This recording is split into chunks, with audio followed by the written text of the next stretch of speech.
Hey guys, welcome back to my YouTube channel. Basit ने सोहाग के साथ शादी का फैसला कर लिया और उसने जहन में ये बात डाल दी है कि अब वो सोहाग के साथ शादी करेगा। तो आज की इस वीडियो में आप लोगों को मुकम्मल डिटेल के साथ बताएंगे कि अगर बासित जाकर सोहाग के साथ शादी का फैसला करता है, उसके साथ इजहार करता है, तो सोहाग का आगे जाकर क्या फैसला होगा। अगर वो बासित के साथ शादी करना चाहती है तो उसका मकसद क्या होगा। बड़ा इंटरेस्टिंग रिव्यू बनने जा रहा है, तो जल्दी से हमारे चैनल को सब्सक्राइब कर दें और साथ में लगे बेल आइकन बटन को लाजमी ठोक दें ताकि नई से नई आने वाली वीडियो की नोटिफिकेशन आप लोगों को आसानी के साथ मिल सके। ऐशा की जिद की वजह से ऐशा अपनी माँ के पास जाती है, उसे समझाने की कोशिश करती है। उससे कहती है कि माँ जी, हमारी इज्जत का मसला है, या हम खानदानों का मसला है, या इन बच्चों का मसला है। हमने जो कुछ भी तलाल की फैमिली के साथ किया, हमने उसके साथ ऐसा नहीं करना चाहिए था। हम जाकर उनके पास माफ़ी मांगते हैं। जब ऐशा ये सारी बातें कहती है तो आखिरकार उसकी माँ बात मान जाती, क्योंकि जब तलाल की फैमिली आई थी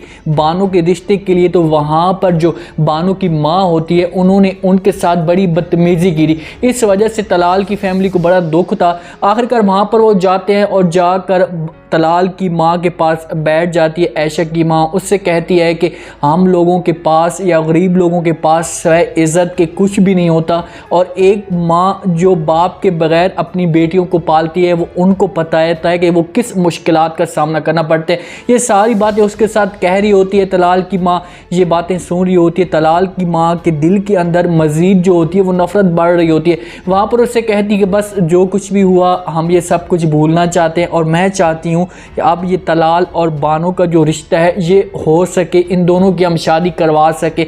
लेकिन तलाल की माँ ने साफ इनकार कर दिया। उसने कह दिया कि चाहे जो कुछ भी हो जाए, मैं ये रिश्ता किसी भी सूरत में नहीं करना चाहती। तलाल को अपने पास बुलाती है। तलाल का पूरा दिल है कि वो बानो के साथ शादी करे, लेकिन तलाल की माँ उससे कहती कि बेटा, अब जिस हिसाब से इन लोगों ने हमारे साथ बदतमीज़ी की है, चाहे इस लड़की की माँ ने हमारे साथ बदतमीज़ी की है, हमें अब किसी भी सूरत में इन लोगों के साथ जो रिश्ता है वो नहीं रखना चाहिए। चाहे जो कुछ भी हो जाए, कल को ये मज़ीद हमारे लिए मसला बना सकते हैं। अभी ये बदतमीज़ी कर रहे हैं तो आगे जाकर ये हमें कौन सा फल खिलाएंगे। ये बात भी तलाल अपनी माँ की सुनता है तो सोचने में मजबूर हो जाता है। लेकिन तलाल किसी भी सूरत में बानो के अलावा शादी का नाम भी नहीं लेता। वो चाहता है कि चाहे जो कुछ भी हो जाए, मैं सिर्फ और सिर्फ बानो के साथ ही शादी करूं। जब पहली मुलाकात सोहा की बासित के साथ हुई थी तो वहाँ पर सोहा को उसका एक दोस्त मिलता है, जिस पर बासित को ये सब कुछ अच्छा नहीं लगता, क्योंकि बासित को पहले भी लड़कियों के साथ नफरत है या औरत ज़ात के साथ वो नफरत करता है।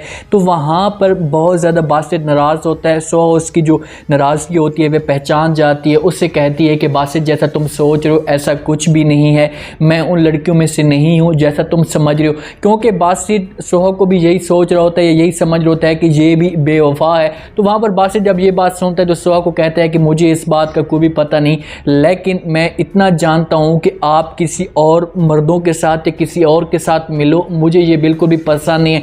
जब ये बात सोहा सुनती है, क्योंकि सोहा ये सोच रही थी कि मैं बासित के साथ शादी करूंगी तो ये अमीर ज़्यादा लड़का है या मेरी जो ख्वाहिशात होंगी ये सारी पूरी होना शुरू हो जाएंगी।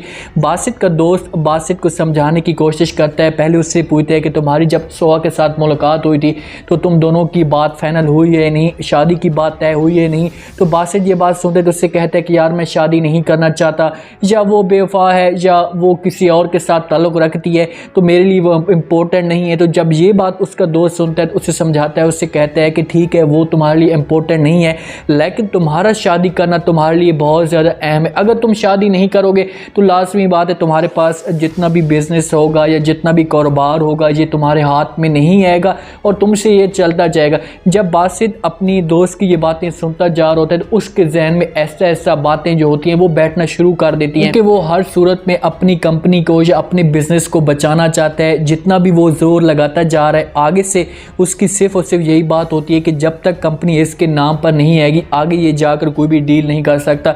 और बासित की जो माँ होती है वो भी चाहती है कि बासित जल्द से जल्द सोहा के साथ शादी कर ले, उसका दिल इसके साथ पूरा है। और वहाँ पर जाती है बासित के पास, बासित से पूछने की कोशिश करती है। उससे कहती है कि भाई, तुम्हारी सोहा के साथ जब बात चल रही है तो उस बात का क्या बना, क्या बात कोई फाइनल हुई है। और बासित अपनी माँ को फ़ौरन मुंह तोड़ जवाब देता है। वो अपनी माँ को सही तरह बात का जवाब नहीं देता। उससे कहता है कि जो मेरा और सोहा के बीच में ताल्लुकात चल रहे हैं, तुम्हें इसमें इन्वॉल्व होने की कोई भी ज़रूरत नहीं है और ना ही तुम मेरे मामलात में पढ़ने की कोशिश करो।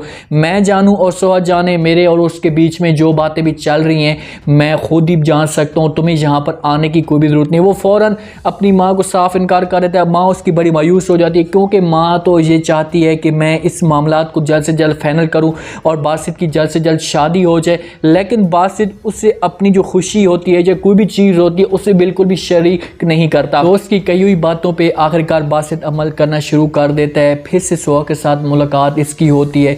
उससे कहता है कि अगर तुम किसी के साथ मोहब्बत नहीं करती और उसके साथ तुम्हारी अगर शादी डायरेक्ट हो जाए तो क्या तुम ये शादी करने के लिए तैयार हो। तो सोहा ये बात सुनती है तो उससे फ़ौरन हाँ कर देती है। उससे कहती है कि ठीक है, जैसा तुम चाहते हो, जब मैं शादी करने के लिए तैयार हूँ। तो बासित उससे कहते हैं कि फिर मैं आपके साथ इज़हार करता हूँ और आपके साथ शादी करना चाहता हूँ। ये बात करके बासित वहाँ से चला जाता है। सोहा अंदर से बड़ी खुश होती थी, क्योंकि वो ऐसा चाहती थी, वो चाहती थी कि अगर चाहती यही है कि अगर मेरी शादी हो तो बासित के साथ हो, इसके अलावा किसी और के साथ ना हो। बासित सिर्फ और सिर्फ सोहा के साथ शादी करना चाहता है।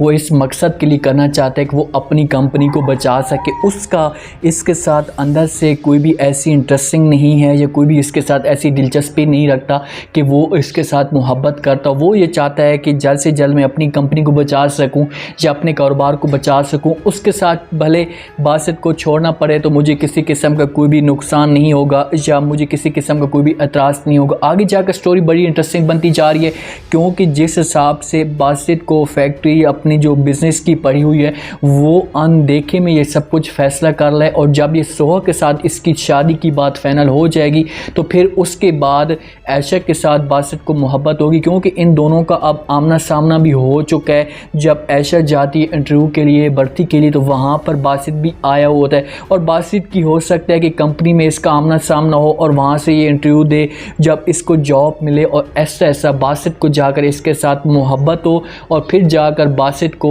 एक औरत ज़ात की जो वैल्यू है उसका पता चल सके कि औरत ज़ात क्या होती है। उम्मीद है आज का ये रिव्यू, आज का ये प्रोमो आप लोगों को पसंद आया होगा।